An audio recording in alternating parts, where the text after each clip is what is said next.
Assalamualaikum warahmatullahi wabarakatuh. Semoga semua kebaikan terlimpah kepada kita semua. Amin ya rabbal alamin. Di suatu pagi yang cerah, Abu Nawas memutuskan untuk membuka praktek pengobatan di rumahnya. Awalnya para tetangga merasa ragu, bagaimana mungkin seorang seperti Abu Nawas bisa menjadi tabib. Namun seiring waktu, banyak pasien yang datang dan sembuh setelah berobat kepadanya. Kabar tentang kehebatan Abu Nawas pun menyebar ke seluruh desa. Hingga pada suatu hari, seorang lelaki datang dengan wajah meringis kesakitan. Ia memegangi pinggangnya sambil mengadu. "Pinggangku sakit sekali, Tuan Abu. Berilah hak ramuan yang mujarab," pintanya dengan wajah penuh harap. Abu Nawas yang penasaran pun bertanya, "Memangnya apa penyebabnya?" Lelaki itu pun mulai bercerita dengan nada yang geram. "Begini ceritanya, Tuan Abu.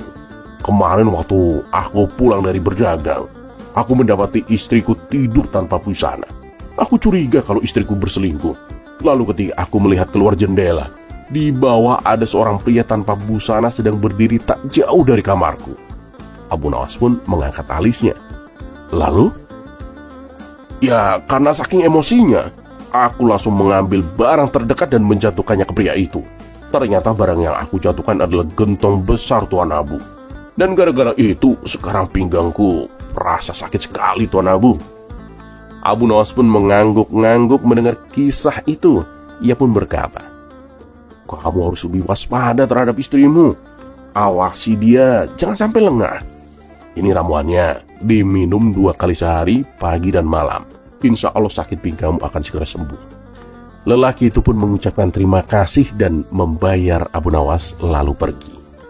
Tak lama setelah itu datang seorang lelaki lain. Wajahnya juga meringis kesakitan sambil memegangi pinggangnya. "Tuan Abu, pinggangku rasanya mau patah, Tuan. Berikan aku obat yang paling manjur, Tuan," pintanya. Abu Nawas pun merasa ada yang aneh. "Waduh, kenapa bisa begitu? Apa yang terjadi?" tanya Abu Nawas penasaran. Lelaki itu pun menghela nafas dan menjawab, "Begini, Tuan Abu, kemarin waktu aku sedang berjemur di depan rumah, tiba-tiba ada gentong besar jatuh dari atas rumah tetangga dan menimpa saya, Tuan." Mata Abu Nawas pun membelalak. "Hah? Gentong jatuh dari rumah tetangga?" pikir Abu Nawas. Seketika ia pun teringat pada pasien sebelumnya. "Ini pasti ada hubungannya," pikir Abu Nawas. Namun ia tetap menjaga ketenangan. Ia memberikan ramuan yang sama dan berkata, "Minumlah ini 2 kali sehari, insya Allah sembuh. Tapi lain kali kalau berjemur jangan tanpa busana, biar tak terkena sial." Lelaki itu pun terkejut. "Hah? Bagaimana Tuan tahu kalau aku berjemur tanpa busana? Aku tidak pernah bilang begitu." Abu Nawas pun hanya tersenyum misterius. Lelaki itu pun langsung gemetaran, menganggap Abu Nawas memiliki ilmu sakti yang bisa mengetahui segalanya. Ia pun buru-buru membayar lebih dan pergi dengan perasaan takjub sekaligus takut. Dan beberapa saat kemudian datanglah Abu Jahil dengan wajah lesu dan penuh keluhan. "Abu Nawas, tolonglah aku, pinggangku sakit sekali. Aku hampir tidak bisa berdiri, Abu Nawas," rengek Abu Jahil. Abu Nawas yang sejak tadi curiga dengan rangkaian kejadian aneh ini pun iseng bertanya, "Kamu mengangkat gentong atau ketiban gentong, Abu Jahil?" Mendengar pertanyaan itu, Abu Jahil pun terperanjat. "Astagfirullah, dari mana kamu tahu, Abu Nawas?" Abu Nawas pun menatapnya tajam. "Jadi, kamu ketiban atau mengangkat gentong?" Abu Jahil pun terdiam sejenak lalu menjawab dengan gugup, Aku berada di dalam gentong itu, Abu Nawas." "Apa?" kata Abu Nawas sambil melongo. "Jadi kamu yang selingkuh dengan istri orang itu? Dasar manusia sialan." Abu Jahil yang tadi merintih kesakitan pun tiba-tiba panik. "Bagaimana kamu bisa tahu, Abu Nawas? Tolong, Abu Nawas, jangan bilang siapa-siapa. Aku mohon, Abu Nawas." Abu Nawas pun mendengus. "Baiklah, aku tidak akan memberitahukan siapapun. Tapi ingat, kalau kamu mengulanginya lagi, aku akan melaporkanmu kepada Bunda Raja," ancam Abu Nawas. Abu Jahil pun langsung gemetaran. Baik Abu Nawas, aku berjanji, Abu Nawas, aku tidak akan mengulanginya lagi," kata Abu Jahil terbata-bata. Dan setelah menerima ramuan dari Abu Nawas, ia pun pergi dengan langkah pincang dan wajah penuh ketakutan. Di sepanjang perjalanan pulang, Abu Jahil tidak habis pikir, bagaimana mungkin Abu Nawas tahu semuanya? Apakah dia punya ilmu melihat yang tersembunyi? Sementara itu, Abu Nawas hanya tersenyum puas sambil berkata dalam hati, orang-orang memang sering menganggapku sakti, padahal aku hanya menghubungkan cerita mereka saja.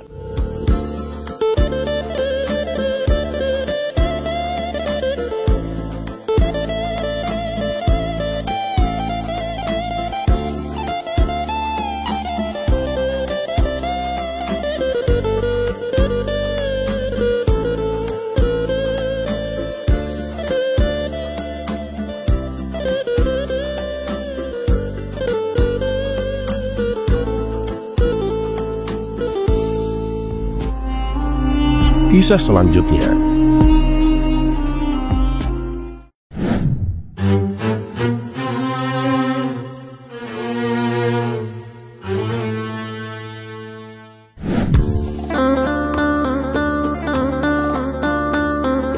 Pada suatu hari, Abu Nawas berjalan melewati sebuah kebun apel.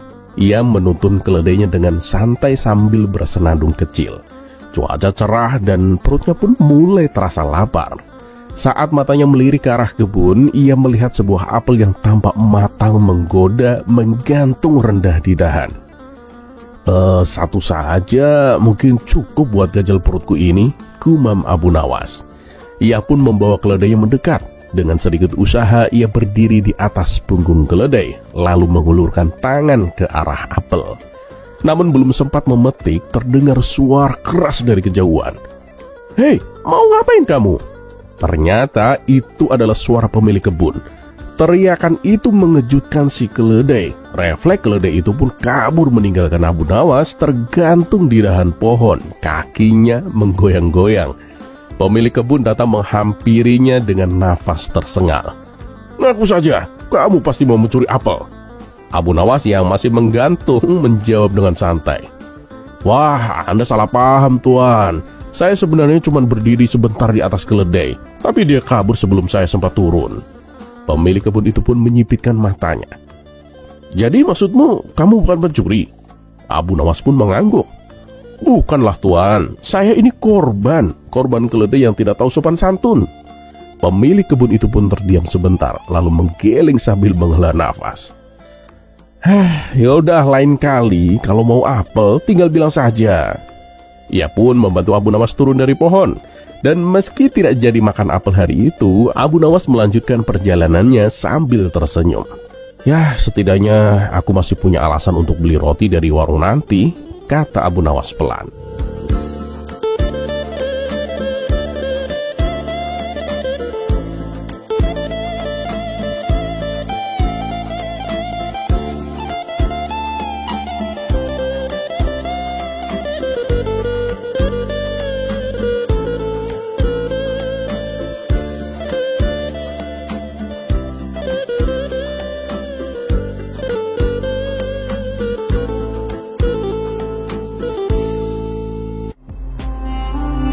Kisah selanjutnya.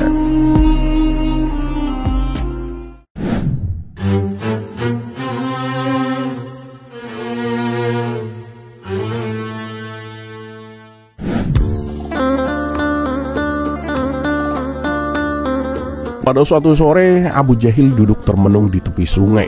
Wajahnya tampak bingung seperti orang yang sedang memikirkan teka-teki yang tak kunjung terpecahkan. Ia menghela nafas berat sambil melempar batu kecil ke dalam air. Melihat sahabatnya begitu serius, Abu Nawas yang kebetulan lewat pun mendekat. "Wahai Abu Jahil, kenapa wajahmu kusut seperti kain belum disetrika?" Abu Jahil pun menghela nafas panjang. "Abu Nawas, aku tuh sedang memikirkan sesuatu. Kenapa ya dalam hidup ini harus ada halal dan haram? Kenapa Allah tidak membiarkan semuanya bebas saja? Bukankah hidup akan lebih mudah tanpa aturan?" Abu Nawas pun tersenyum mendengar pertanyaan itu. "Wah, pertanyaanmu bagus juga, Abu Jahil. Tapi aku tak akan menjawabnya dengan ceramah yang panjang. Ayo, kita jalan-jalan sebentar." Mereka berdua pun berjalan ke sebuah ladang yang luas. Di sana terlihat pagar tinggi yang mengelilingi ladang berisi tanaman subur. Dan di luar pagar banyak gulma dan rumput liar tumbuh tak terkendali. Abu Nawas pun menunjuk ladang itu. Lihat itu Abu Jahil, tanaman yang di dalam pagar tumbuh rapi dan subur. Tapi coba kamu lihat, di luar pagar tumbuh semrawut dan saling berebut makanan dari tanah. Abu Jahil pun mengangguk. Oh iya, tentu saja. Pagar itu kan melindungi tanaman agar tidak dimakan hewan dan tidak berebut dengan gulma, Abu Nawas. Abu Nawas pun tersenyum. Nah, begitulah halal dan haram, Abu Jahil. Aturan Allah itu seperti pagar yang melindungi kita. Apa yang halal adalah tanaman subur yang diberkahi, dan apa yang haram adalah gulma yang merusak. Jika tidak ada pagar, semuanya akan bercampur dan hidup kita akan kacau balau, Abu Jahil. Abu Jahil pun menggaruk kepalanya. Tapi Abu Nawas, masalahnya semua hal-hal yang haram itu terlihat begitu menyenangkan. Abu Nawas pun tertawa kecil. Tentu saja. Ya sama seperti gulma yang tumbuh cepat dan terlihat segar, tapi sebenarnya merugikan tanaman lain. Allah tahu apa yang baik untuk kita dan apa yang buruk, bahkan jika kita tidak menyadarinya. Hal-hal yang haram mungkin terlihat menggiurkan, tapi di baliknya ada bahaya besar yang mengancam jiwa dan kehidupan kita, Abu Jahil. Abu Jahil pun merenung sejenak. Oh, jadi halal dan haram itu bukan sekedar aturan ya, tapi bentuk kasih sayang Allah untuk melindungi kita. Nah, benar sekali, jawab Abu Nawas. Allah tidak ingin kita tersesat atau merusak diri sendiri. Halal adalah jalan yang aman, sementara haram adalah bahaya yang tersembunyi. Kita hanya perlu percaya bahwa Allah itu selalu tahu yang terbaik. Abu Jahil pun tersenyum. Ya, aku mengerti sekarang, Abu Nawas. Jika Allah sudah menentukan sesuatu itu haram, pasti karena ada mudorot di baliknya kan? Dan jika sesuatu itu halal, pasti karena ada kebaikan di dalamnya. Tapi bagaimana kalau aku tergoda untuk melakukan hal yang haram, Abu Nawas? Abu Nawas pun menatap sahabatnya dengan lembut. Godaan itu wajar, Abu Jahil. Kita manusia bukan malaikat. Tapi disinilah ujian kita. Allah memberi kita akal untuk membedakan mana yang baik dan mana yang buruk. Nah, setiap kali kamu menahan diri dari yang haram, Allah akan menggantinya dengan sesuatu yang jauh lebih baik. Bukankah ladang yang dijaga akan menghasilkan panen yang melimpah? Abu Jahil pun mengangguk mantap. Oh begitu ya Abu Nawas. Aku mengerti sekarang. Halal dan haram bukan untuk membatasi kebebasan kita, tapi untuk memastikan kita menjalani hidup dengan cara yang terbaik. Masya Allah, Allah memang maha penyayang. Abu Nawas pun menepuk pundak sahabatnya itu. Ketaatan pada Allah bukan tentang kehilangan kebebasan, tapi tentang mendapatkan ketenangan. Dan percayalah, mengikuti aturannya akan selalu membawa keberkahan, Abu Jahil. Dan sejak hari itu Abu Jahil pun tak lagi mempertanyakan mengapa ada halal dan haram. Ia sadar bahwa aturan Allah adalah bentuk kasih sayang yang selalu mengarahkannya kepada jalan yang terbaik. Dan meskipun godaan itu selalu datang, ia berusaha untuk memilih jalan yang diberkahi olehnya. Karena ia percaya, di balik setiap aturan ada cinta Allah yang tak pernah padam.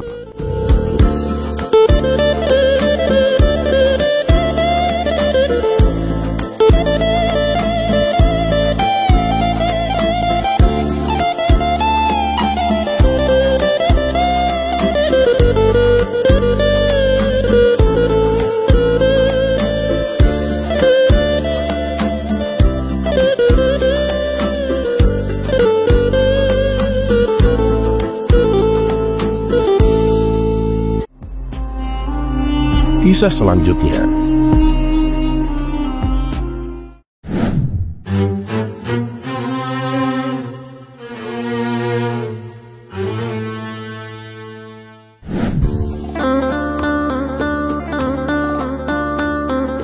Di suatu sore yang cerah, Abu Nawas sedang duduk santai di bawah pohon besar di tepi sungai menikmati teh hangat. Tiba-tiba seorang pemuda datang menghampirinya dengan wajah penuh dengan penasaran.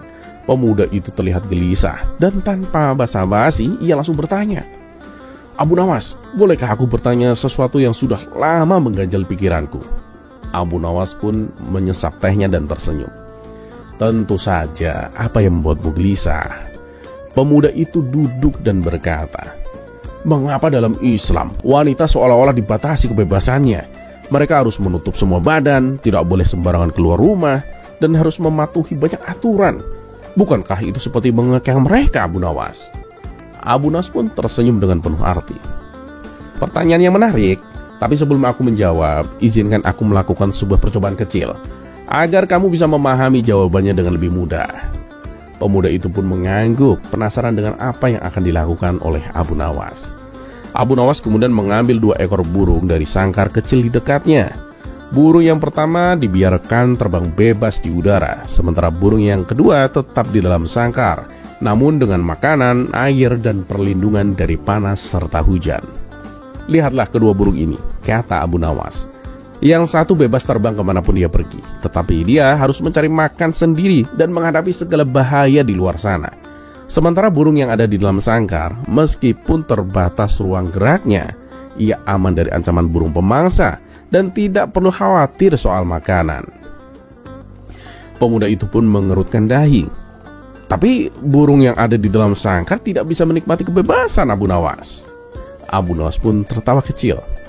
Benar, tetapi kebebasan tanpa aturan dan batasan juga penuh resiko. Burung yang terbang bebas mungkin terlihat bahagia, namun setiap saat ia bisa saja tersesat, bahkan kelaparan atau mungkin menjadi mangsa. Sedangkan burung yang disangkar punya perlindungan dan segala kebutuhan dasarnya pun terpenuhi. Pemuda itu pun terdiam sejenak, mencoba mencerna maksud Abu Nawas. Kamu tahu, lanjut Abu Nawas, Islam menetapkan aturan-aturan bukan untuk mengekang wanita, tetapi untuk melindungi mereka dari bahaya yang tidak terlihat. Banyak aturan yang kelihatannya seperti pembatasan, tetapi sebenarnya itu adalah bentuk perlindungan dan perhatian. Seperti sangkar yang memberi keamanan, aturan-aturan ini memastikan wanita dihormati, tidak diperlakukan semena-mena dan terhindar dari bahaya. Pemuda itu pun akhirnya tersenyum merasa tercerahkan. Jadi Islam sebenarnya tidak mengekang wanita ya Abu Nawas, tetapi melindungi mereka agar tetap aman dan dihargai. Abu Nawas pun mengangguk. Benar sekali, kebebasan yang tanpa batas kadang malah membawa bahaya. Islam mengajarkan bahwa dengan batasan yang baik, seseorang bisa lebih bahagia dan terhindar dari hal-hal yang buruk. Jadi, aturan yang ada bukan untuk mengurangi kebebasan, tetapi untuk memberikan kebebasan yang lebih bermakna. Pemuda itu pun mengangguk setuju. Terima kasih Abu Nawas, penjelasanmu sungguh bijak dan masuk akal.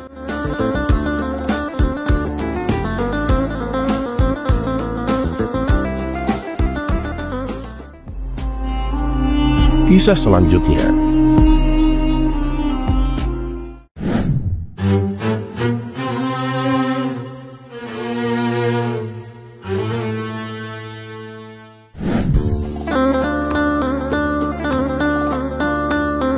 Suatu sore yang cerah, Abu Nawas sedang duduk di bawah pohon rindang di tepi sungai, menikmati angin yang sepoi-sepoi. Di kejauhan, tampak sekelompok anak-anak yang mendekat. Salah satu dari mereka dengan penuh rasa ingin tahu bertanya, "Paman Abu, kenapa kita hanya diwajibkan mengetahui 25 nabi, Paman? Bukankah ada banyak nabi yang diutus oleh Allah?" Abu Nawas pun tersenyum mendengar pertanyaan itu. Dia menepuk tempat di sampingnya, mengundang anak-anak untuk duduk bersamanya. Setelah semuanya duduk dengan tenang, Abu Nawas mulai berbicara dengan lembut, namun penuh kebijaksanaan. Wahai anak-anak, memang benar bahwa Allah telah mengutus banyak nabi, bahkan lebih dari yang kita ketahui. Ada ribuan nabi yang diutus kepada berbagai umat sepanjang sejarah ini. Namun hanya 25 nabi yang Allah perintahkan agar kita ketahui secara khusus. Apakah kalian tahu mengapa? Anak-anak itu saling berpandangan. Lalu salah satu dari mereka menggeleng. Tidak, Paman, mengapa hanya 25 ya? Abu Nawas pun mengusap janggutnya dan kemudian berkata, coba kita pikirkan, nabi-nabi ini tidak hanya sekedar nama. Mereka dipilih oleh Allah sebagai utusan yang membawa pesannya kepada manusia. Setiap nabi memiliki kisah yang penting untuk kita pelajari. Karena melalui mereka, kita bisa mendapatkan pelajaran berharga tentang iman, kebaikan, kesabaran, dan keadilan. Namun jika kita disuruh mengingat ribuan nabi, mungkin kita akan bingung dan sulit memahami semuanya. Anak-anak itu pun mulai mengangguk tanpa setuju, tetapi masih ingin penjelasan lebih lanjut. Abu Nawas pun melanjutkan. Allah memilih 25 nabi ini sebagai yang wajib diketahui karena mereka memiliki berbagai momen penting dalam sejarah manusia. Mulai dari Nabi Adam sebagai manusia pertama dan bapak seluruh umat manusia, hingga Nabi Muhammad penutup para nabi dan pembawa risalah terakhir. Melalui kisah-kisah mereka, kita bisa belajar tentang bagaimana Allah membimbing manusia, memberikan petunjuk, dan menunjukkan kasih sayangnya kepada umatnya. Abu Nawas berhenti sejenak dan memastikan anak-anak mengikuti penjelasannya. Lalu ia melanjutkan. Nabi Nuh mengajarkan kita tentang keteguhan hati meski dihina oleh kaumnya. Nabi Ibrahim mengajarkan keikhlasan dalam pengorbanan. Nabi Musa mengajarkan keberanian menghadapi penguasa yang zalim. Dan Nabi Isa mengajarkan kasih sayang dan kesabaran. Semua nabi ini dipilih agar kita bisa belajar dan meneladani sifat-sifat mereka dalam kehidupan sehari-hari kita. Seorang anak yang lain mengangkat tangan dan kemudian bertanya, "Tapi paman, apakah para nabi lain yang tidak kita ketahui juga penting?" Abu Nawas pun tersenyum lebar. Tentu saja mereka juga penting, tapi Allah Maha Bijaksana. Dia tahu bahwa cukup dengan mengetahui 25 nabi ini, kita sudah bisa mendapatkan pelajaran yang dibutuhkan untuk menjalani hidup dengan baik. Para nabi lain mungkin diutus untuk kaum yang berbeda, dalam situasi yang berbeda, namun intinya tetap sama. Semua nabi mengajarkan tauhid, yaitu mengesahkan Allah dan menuntun manusia ke jalan yang benar. Anak-anak pun terlihat semakin paham. Lalu Abu Nawas memberikan penutup yang bijak. Kalian tahu, mengetahui 25 nabi ini bukan hanya untuk mengingat nama-nama mereka, tetapi untuk mengenal kisah mereka dan mengambil hikmah dari perjuangan mereka, dan juga meneladani sifat-sifat baik mereka. Dengan begitu, kita bisa menjadi umat yang lebih baik dan lebih dekat kepada Allah SWT. Anak-anak itu pun tersenyum puas. Mereka merasa telah mendapatkan pelajaran penting dari Abu Nawas. Dengan wajah ceria, mereka pun beranjak pulang sambil mengulang-ulang nama-nama para nabi yang mereka ketahui. Abu Nawas pun tersenyum puas, senang bisa berbagi kebijaksanaan dengan cara yang mudah dipahami. Ia pun kembali menikmati sore yang damai di tepi sungai, merenungi betapa pentingnya memahami kebijaksanaan Allah dalam segala hal.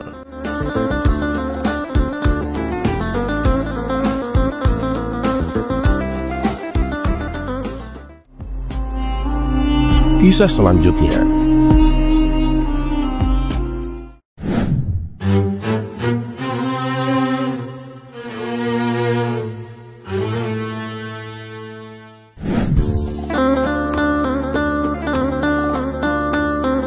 Suatu hari, seorang pemuda datang menemui Abu Nawas. Pemuda itu tampak bingung dan resah. Ia pun berkata, "Wahai Abu Nawas, aku ingin sekali tahu bagaimana membedakan orang yang jujur dari yang munafik. Kadang orang tampak baik di depan, tapi di belakangnya berbeda." Abu Nawas pun tersenyum kecil, lalu berkata, "Ayo kita jalan-jalan ke pasar, akan aku tunjukkan caranya."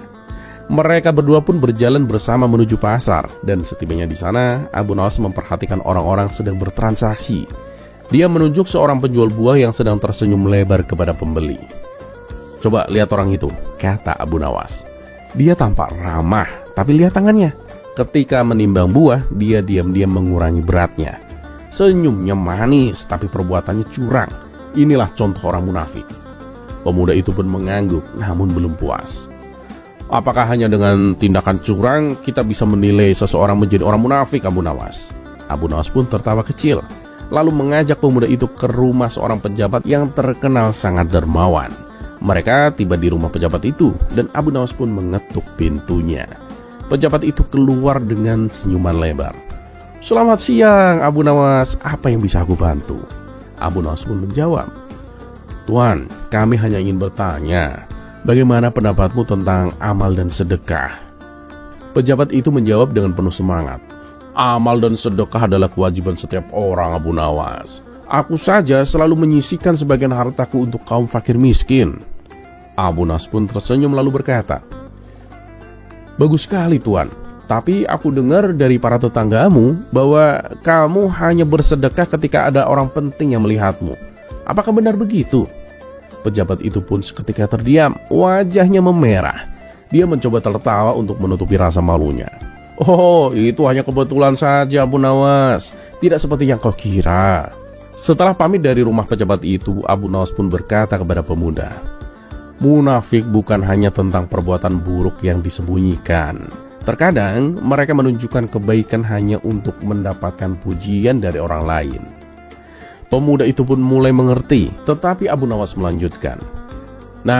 Namun cara terbaik untuk mengenali orang munafik adalah dengan memperhatikan apa yang mereka lakukan di saat tidak ada orang yang mengawasi mereka. Munafik adalah mereka yang berbeda di depan dan di belakang. Waspadalah kepada mereka yang terlalu sibuk terlihat baik di depan umum, tapi hatinya kosong dari niat baik yang tulus. Pemuda itu pun tersenyum dan mengangguk. Terima kasih Abu Nawas, sekarang aku mengerti. Abu Nawas pun tertawa kecil. Ingatlah pemuda, kejujuran tidak selalu ada di permukaan. Terkadang kamu harus lebih jeli melihat apa yang ada di balik senyuman dan kata-kata yang manis.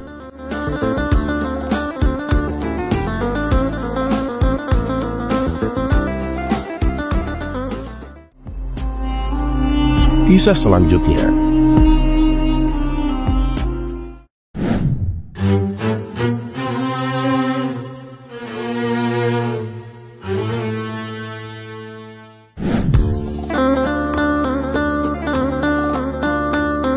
Nasib baik sepertinya sedang berpihak kepada Baginda Raja. Usahanya untuk menjebak Abu Nawas kali ini membuahkan hasil. Pada suatu hari, Baginda Raja mengundang Abu Nawas ke istana dan memberikan tantangan yang cukup sulit.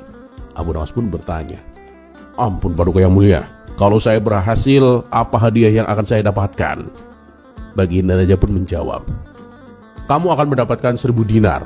Tapi awas ya, kalau gagal, kamu akan dipenjara selama sebulan. Tanpa pikir panjang, Abu Nawas pun langsung menerima tantangan itu. Namun anehnya, bukannya berusaha menyelesaikan tantangannya, Abu Nawas malah dengan sengaja membuat dirinya gagal. Ternyata ada alasan di balik semua itu. Abu Nawas sedang merasa tidak betah di rumah. Hampir setiap hari istrinya terus memarahinya, membuat suasana rumah seperti neraka baginya. Dan karena itulah ia sengaja membuat dirinya kalah agar bisa dipenjara dan terbebas dari kemarahan istrinya. Baginda Raja yang tidak mengetahui alasan sebenarnya merasa bangga karena berhasil mengalahkan Abu Nawas. Wahai Abu Nawas, sesuai kesepakatan, kamu harus dipenjara selama sebulan, kata Baginda Raja dengan bangga.